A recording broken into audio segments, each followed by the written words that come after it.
జరిగిన ఒక విషయాన్ని అది కాదు నిజమైన అర్థం అని చెప్పి రీఫ్రేమింగ్ చేస్తూ ఉంటారు.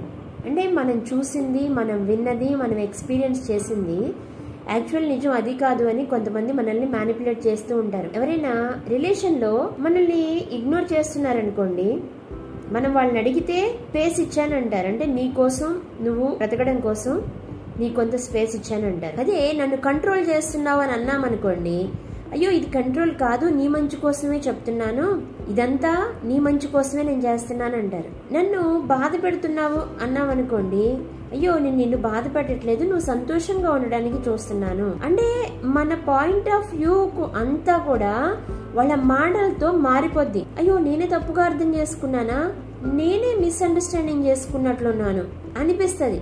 కానీ ఆ వ్యక్తి వల్ల మనం రిపీటెడ్గా అదే ఫీలింగ్ని, అదే ఎమోషన్ ని తీసుకుంటూ ఉంటాం. అంటే బాధపడుతూ ఉంటాము, ఇబ్బంది పడుతూ ఉంటాము.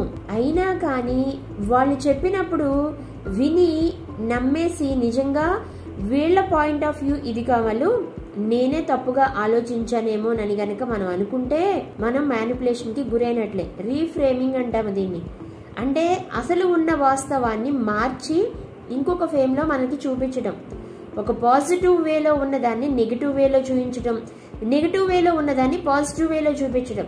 అప్పటి వరకు మనకి అది నెగిటివ్ చాలా బాధ కలిగించింది అనుకోండి, కానీ దాన్ని కూడా చాలా స్మూత్ గా ఇది కాదు నువ్వేదో తప్పుగా ఆలోచించుకున్నావు, అది ఆ టైంలో ఎలా ఉన్నావో ఏంటో అసలు నాకు ఆ ఉద్దేశమే లేదు, నువ్వెందుకు అలా ఫీల్ అవుతున్నావు అని ఒక పాజిటివ్ వేలోకి తీసుకొస్తారు. మనం కూడా నిజమైన ఏమైనా నమ్మేస్తాం. ఇది క్లోజ్ రిలేషన్ లో ఎక్కువ జరుగుతూ ఉంటది, కానీ వాళ్ళ ఉద్దేశం వేరు.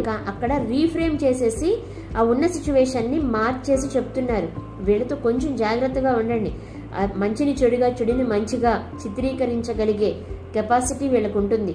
ఈ రీఫ్రేమింగ్ చేసే వాళ్ళ వ్యక్తుల్ని ఐడెంటిఫై చేసి వాళ్ళకి కొంచెం వాళ్ళతో రిలేషన్ విషయంలో కొంచెం జాగ్రత్తగా ఉండండి. Thank you.